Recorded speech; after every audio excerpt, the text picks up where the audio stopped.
திருக்கழுக்குன்றம் பக்தவச்சலேஸ்வரர் கோவில்.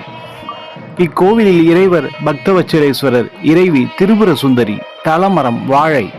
இங்கு தீர்த்தம் சங்கு தீர்த்தம் என்று அழைக்கப்படுகிறது. மிகவும் பழமையான இக்கோவில் நாற்புறமும் 4 பெரிய கோபுரங்களால் அமைக்கப்பட்டுள்ளது. கல் மண்டபத்தின் மீது செங்கலால் அமைக்கப்பட்டவை. இவற்றில் பிரதானமானது கிழக்கு கோபுரம். கோவிலுக்கு வெளியே தேர்கள் நிறுத்தி வைக்கப்பட்டுள்ளன.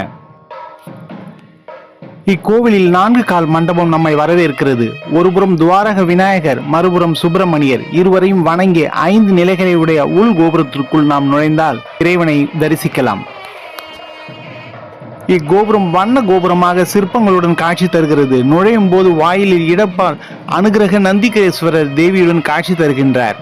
உள் நுழைந்து வலதுபுறமாக பிரகாரத்தில் வரும்போது சோமஸ்கந்தர் சன்னதியும் மிக அழகாக உள்ளது.